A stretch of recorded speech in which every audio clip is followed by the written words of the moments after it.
Cool. Okay, real-time working group, 11th of the 11th, 2020. Current state of play, I think, is that we're in the final, kind of trying to close off the final exit criteria for .com and for self-hosted large installs.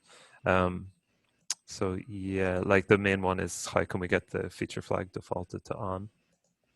And we're working through the last of the exit criteria to get to that point. So at the first item, Gabe wanted to ask about reference architectures.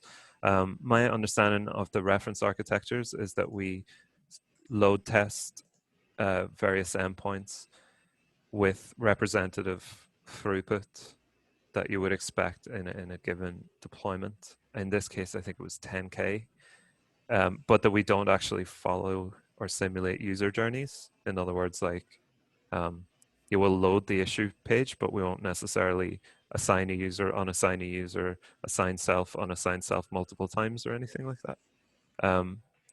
Is that your understanding as well? Yeah, I think there's one problem here is that it's like applying representative throughput in terms of like number of requests, but it doesn't use a browser like a JS browser, right? It's more like a curl request, something like that.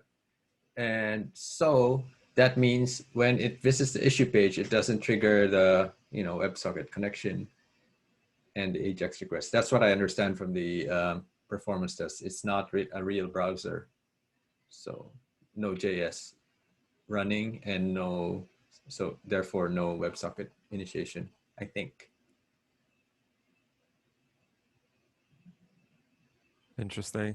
So they don't use headless Chrome or anything like, okay. I think it would be too expensive or like, to take a lot of resources to simulate 10,000 browsers or something, but yeah, I'm not sure. So what would it be testing? It would only really be testing the memory and CPU required to load the action cable gem, not really even. Yeah, right now that run was supposed to tell us like, mounting the action cable engine, shouldn't affect everything else. I mean, that's the only thing we kind of got from that. But actually testing the feature, yeah, not.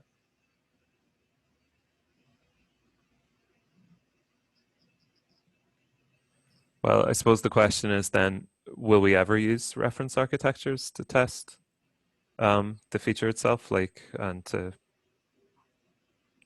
I guess the answer is no, right? Unless we're going to seriously propose using Selenium or a headless browser to do that. Yeah, unless the framework for running these tests, change or like, it's very difficult to. Because right now the reference architecture also does not measure like front end stuff, right? Like for example, if loading an issue page takes, the comment section takes so long to load or whatever, then it doesn't really reflect in a reference architecture too, right? I mean, although we do have like AJAX endpoints for our discussions or something in the reference architecture tests, so it kind of have like some kind of data on it, on these AJAX requests that a page makes, but it doesn't really, we don't really have like when you load an issue, how long, shows up. Basically that's the LCP or whatever thing we have right now, but.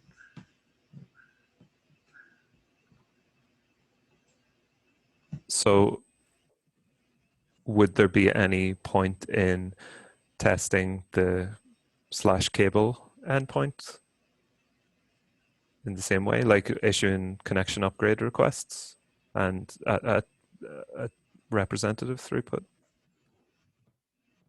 Yeah, but we also have to like hold those connections, right, for a certain, that's what the the test script that me and Matthias ran, like it wasn't using the same thing that we use for reference architecture. It's just the easiest I found on the internet.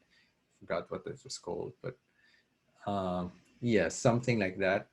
So what it basically did was like you put in the URL like action cable slash cable, and then we also put in like a message you send when you after connecting. Like we sent the like dummy subscribe to some issue, and yeah, it's kind of representative and similar to how we do our reference architecture, but that kind of tooling. I'm not sure if it's already there for our, for the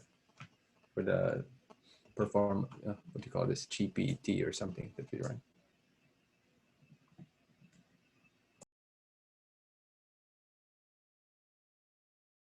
So yeah, I'm not sure if we want to block the working group on that maybe, or I mean, I think like a lot of things are missing anyway from the reference architecture. It's not like everything has to be there. Yeah, so maybe it's not blocking, but we probably should follow up to see whether we can include that script or something like it in a similar test. Ultimately, if we're rolling the site on .com and we're able to measure it in production, maybe this is kind of a nice to have. I do understand Gabe's point though, in that we I mean, the reference architectures, what is it really testing? Well, it's really just testing like you said, the loading of the library. And so it's maybe limited utility to it. And if we made this an original blocking criteria, then we should probably consider, a proper load test blocking criteria. But on the other hand, if we're putting it out on .com and we're able to measure it and switch it off, and we're deploying it on new architecture, I don't really think it should be blocking. Yeah, even load testing is also tricky. Like even with like similar to the script that I did, I think it just checked I'm not sure what it actually checked, but like we want to check how messages are actually transferred over the wire, right? Or how fast they arrive to all of the subscribers. And that didn't really achieve that. It's kind of harder to test that. I'm not sure how, but like you try to publish one event and then these like numerous number of subscribers, you want to measure how long it took for everyone, right, to complete. I guess we have to hook into Action Cable like, internals, or I don't know if there are existing hooks to like measure where it logs when it starts publishing to all subscribers of a certain event, and then when it stops like publishing, or when it's done publishing to everyone. Okay, that's maybe another. So I'll put another takeaway for that. That like to see if there are if there's instrumentation like events or something already in Action Cable. Yeah, because this one's actually the user impact, right? I mean, this load test on the server, like CPU memory, are all like on our end. So, although right now this is just an extra, quality of life improvement and not a critical feature that you need updated in real time, but still. Yeah, sure. Okay, cool. Thanks. It seems like that's the takeaway. So, I guess we're never going to include this work in reference architecture, so we can consider that exit criteria done, but we probably should follow up with something like this to see if it's. I don't think it should be blocking, since we're rolling this out on .com with a feature flag anyway. So cool. Okay, at the next item as well. So yeah, I just want to I want to kind of figure out exactly where we are with rolling this site on .com. So I'll give you my understanding, and then both of you can let me know if you agree or disagree with this. So my understanding is that the main blocker now is the creation of dedicated WebSocket pods, and therefore my assumption would be that we think the memory problems we saw in production with Workhorse are because of backward pressure from having too many pods, or pods with that are hitting resource limits. Since we have ascertained that Workhorse only proxies the initial connection upgrade request, and then the pods take care of everything else. Is that right? Or convince me I'm wrong. So I joined right on time. Sorry for being late. Yeah, that is my understanding so far. I spent some time looking into this as well, and it looks like during the time of the incident there were a couple things going on simultaneously, and maybe the fact that Action Cable was being added to that mix exacerbated the problems we already had. But I looked at what's going on exactly when users connect through Action Cable, and Workhorse is not really part of that equation except for the initial upgrade request. So the user will visit the issue page, for instance, and the client will send a request that goes through Workhorse, which is routed to Rails, that will change this HTTP connection to a WebSocket connection. But then from there on, Rails takes over, and or the action cable server running in Puma takes over. So what we were seeing in the incident was that Workhorse, the Workhorse container, was breaching this memory resource request that it poses to Kubernetes. So it was basically considered to be claiming too much memory. So we were like starting to shoot these down basically. And so this is something that separately looked at, that because it was quite tight, the memory limit was only like 80 megabytes or so for Workhorse. And together with the change that infrastructure had made to reducing the number of pods that we run, and this also is in line with what I was seeing when looking at production profiles that we pulled for Workhorse during the time of the incident. It just looks like these nodes were more busy than usual. Like there was just more data going over the wire at the time. So I don't think it's directly related to Action Cable. It was also really hard to look into this because that node pool was servicing totally different kinds of requests. So I don't know if you talked about it already, but like what we should really wait for is to properly separate the traffic, have like a proper traffic split between serving Action Cable clients and other WebSocket-based features that are not actually handled by Rails, that Workhorse handles directly related to the terminal feature fences that we have. Cool, thanks. Do we know the mechanism by which memory grows on Workhorse? Like why a memory bloat in this case? Why not something else?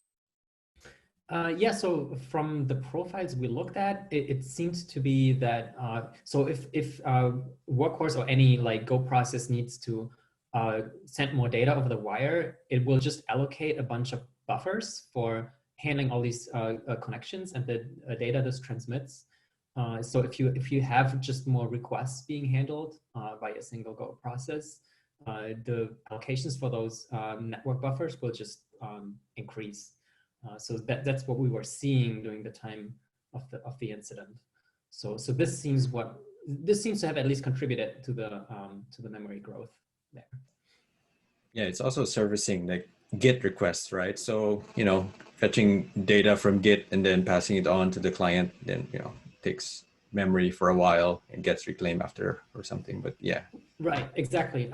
Thanks. That's actually a really important point because in the same profiles we pulled from the time during the incident, we also saw that actually the majority of memory was being allocated by gRPC, which we would use to communicate with Git and like download data through Git. So this is not related to Action Cable at all. Yeah, so it's basically, we were just like really unlucky when we enabled this twice already. But yeah, so because of those incidents, like everyone's like hesitant to turn this on again, right? Until we have dedicated nodes. So we're kind of blocked on that. And Jarv mentioned in the last meeting that they're working on it, and probably, like he said, in the next 2 weeks, they could get the pools up. Yeah.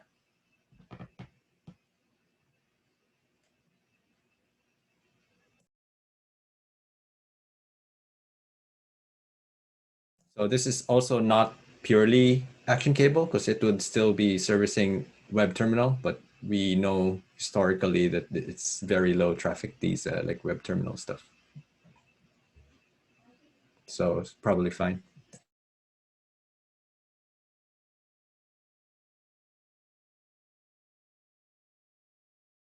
Okay, cool. It seems like there's nothing more to do then, at least for the next 2 weeks until we get that infrastructure. And then, so what's the next step when we get that? Can we immediately start to roll out the feature flag again? Yeah, we should be able to do the same thing we did. Yeah, exactly. And we can, the good thing also is as well, that's something I guess we learned, or I learned at least from the outage, was that we kind of know a bit better now as well, like what to keep an eye on. To be like personally for this exact reason that the Action Cable workload is largely served by Puma and not Workhorse, I was very focused on that part of the stack before we got here. So yeah, it was kind of like a bit of a lesson learned as well. Like, you know, you really need to look at this more holistically. So, and we now know as well, like also including Workhorse, what exactly within Workhorse to keep an eye on. So I feel like we're a bit better prepared this time as well to, yeah, monitor this. Okay, awesome. Thanks. Heinrich, we can move on to your item then. Yeah, just saying, like, since we did the performance reference architecture thing and we didn't see anything wrong with like increase in memory with mounting the engine or enabling it, could we perhaps like mount it by default on all Puma workers so that, you know, we don't have to have that environment variable, and then I'll just change the feature flag logic to, you know, depend on the feature flag again, because right now it's an or, right? Like nvar enabled or like feature flag. So I don't know if it's like worth doing or like do this afterwards after everything. We also have this concept of operational feature flags, which are really just feature flags as well. I don't know if that would help in this case, but this is something we just use for the image scaling rollout as well. We used to have these like layered feature toggles based on like who's making the request and who owns the content that is being served, so that we could do like this staggered rollout across different dimensions, basically. That was just because, yeah, we were trying to be super careful.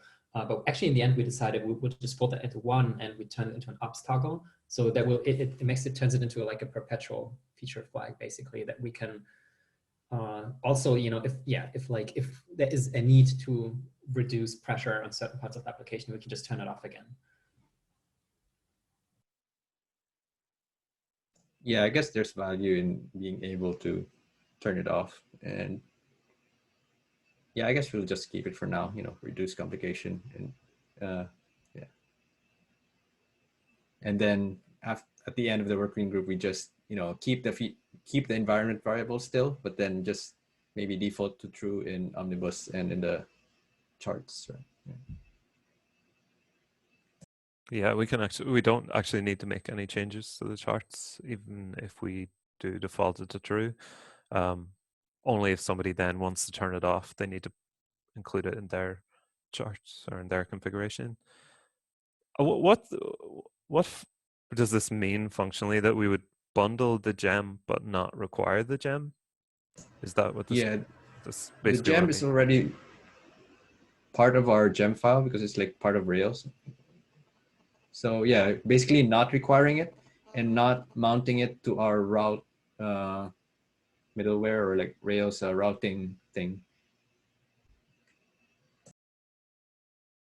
That's the only effect. So I kind of, yeah, it's not sure if it's worth a toggle, but then yeah, we already have it.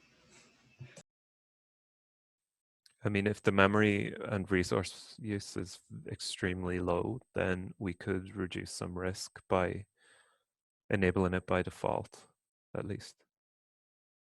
Yeah, I mean, I think the reason we had put it behind an environment variable was because it was more because we ran into problems with initialization order, if I remember correctly. Like generally, we're trying to move in a direction where we get a little bit better about separating, like only loading things that we actually need for the particular workload we need to serve.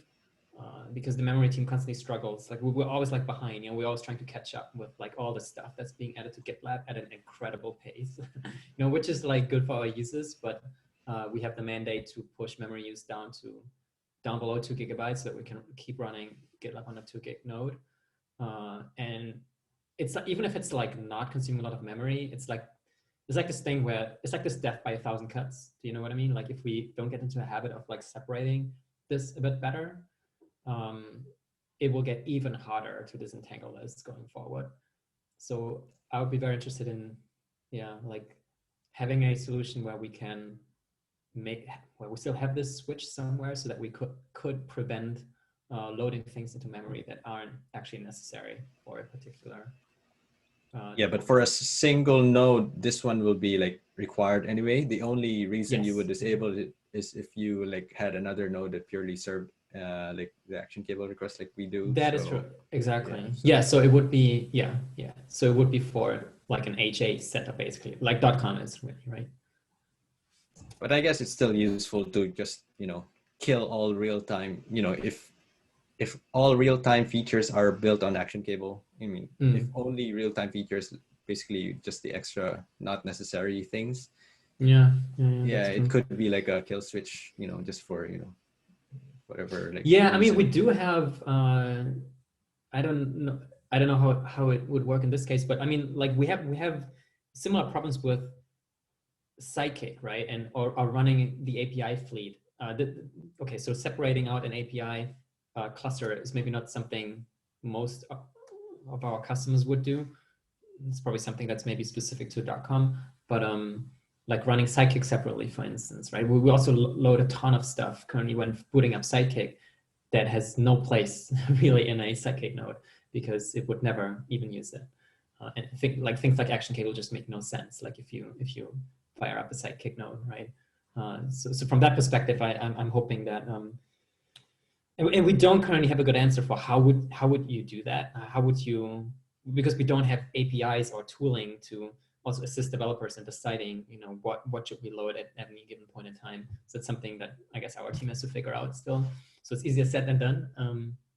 But if there is a simple way to turn something on or off at the configuration level so that like that code isn't even loaded by the runtime, that would be preferable, I think.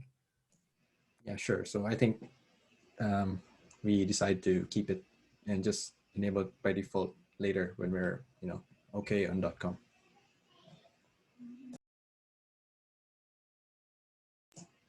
The other item I had was about like, so I was working on GraphQL subscriptions. The MR is actually in review, and like I kind of held off on it when we had the memory problems and stuff. I didn't want to get it merged and then add another thing to the different factors that would cause like an incident or whatever.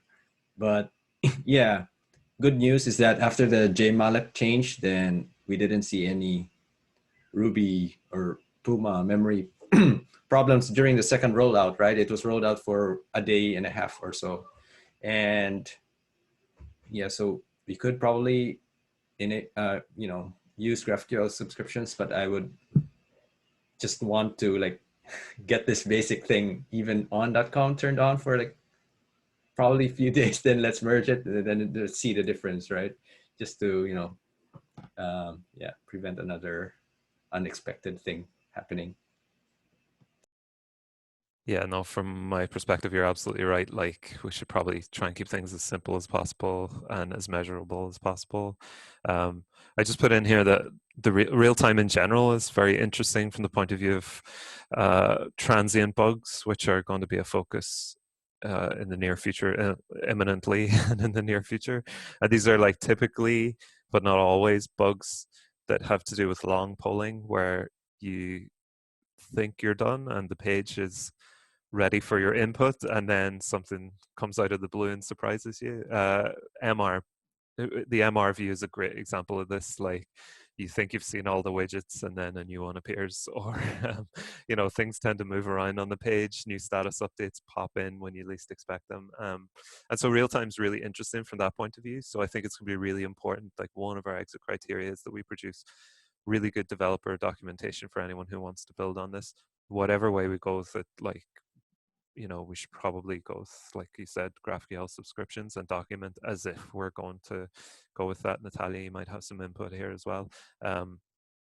So yeah, that's just from my point of view, since this is such an immediate and such a near-term requirement, that it would be really good if we get real-time working on .com to allow people to start contributing as quickly as possible.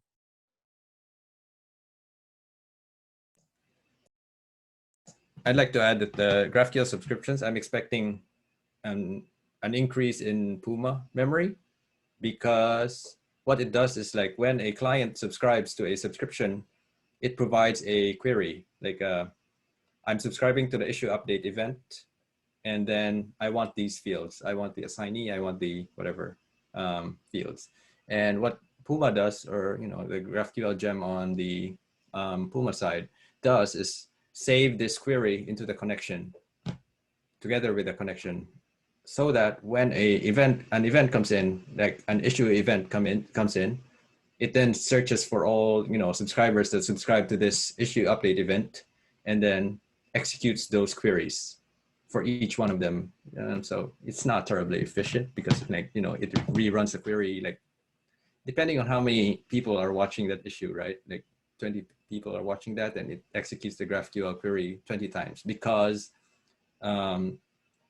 the context is different users, and permissions are different. So it has to execute it 20 times. And the queries could also be different technically, because it's GraphQL. I mean, if they just use the web UI, they'd all be the same, right? Because the query is provided by us, and they query just the assignees. But then this is open an API where you could query basically anything. So it has to execute the query for each subscriber, and then, but it's basically what we do right now, right? It's just on the API nodes, right? Because we query the API right after the action cable ping. So right now we just move this work to the Puma node. So basically this MR would introduce more work to the Puma nodes, and more memory, more CPU. And yeah, that's why I just, let's hold it off for after we get the simple one on .com. That sounds like an easy way to attack the website.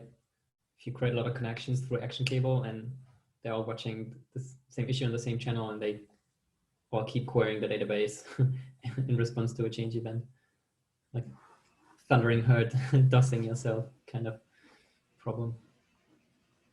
Is that something we thought about?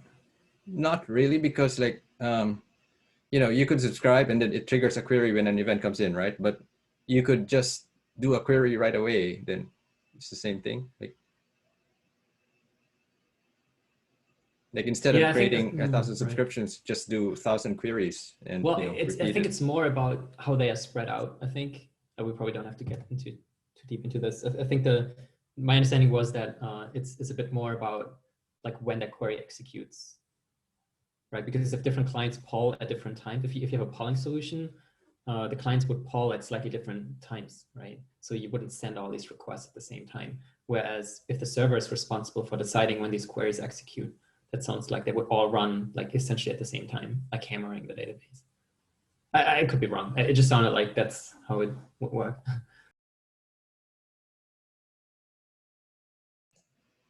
Yeah, but I feel like it's also similar. You could parallelize, DOS clients and query thousands of requests at the same time, right? And it would have like the same effect. So, but yeah, definitely it's also something to look at, like how we add limits or whatever to these things.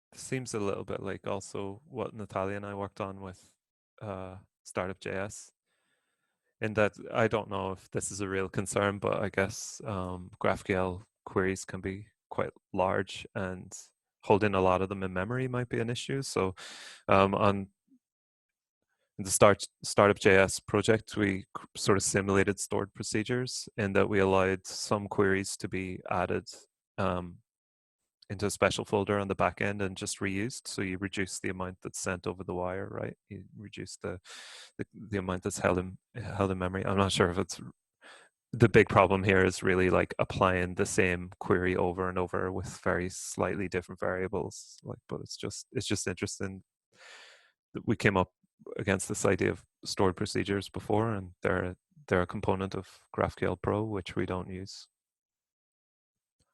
So is that running, or is there or is it planned, or is it already there? Yeah, well, it is, but we use view helpers to embed a query in the page, but the query is moved into a special folder, which isn't right, Natalia? This is right. Like, keep me right here. Yes. We actually moved queries to shared queries, just because they are. If we leave them where they are, they're part of the bundle. And obviously our HAML embedded scripts are not able to recognize them and read them. So they moved outside of JavaScript bundle to shared queries. And yeah, there are some issues around this, like we need to add type names manually to the query, but more or less it's useful. And just mentioning about subscription, I mean, currently, as Heinrich said, if we have a signal from the WebSocket, we are performing these queries anyways, just from the client, not on the Puma. So I don't think there will be a huge difference. I mean, I understand the memory issues with Puma, but we still will have performance issues if like thousands of clients sending the same query the same moment from all these clients anyway. It's like a trade-off. Yeah, it's with the API thing that we're doing right now, or was it API? Yeah, we're doing GraphQL, right? When we receive the signal. So it basically goes to still Puma nodes, but on separate servers, like the API fleet that we have. And yeah, maybe it's just better provisioned right now. And like, because I know our API fleet is built for many requests because, you know, it's being hammered by some clients and all that. But yeah, I guess, yeah, it's about provision, how much we need to provision for our WebSocket fleet. I guess that's the, yeah. I mean, worst case, frontend can operate with the current solution. We can just document it nicely without GraphQL subscription, just having a WebSocket and refetching queries. With a proper documentation, this wouldn't be an issue, but developer experience would be extremely better with subscriptions, of course.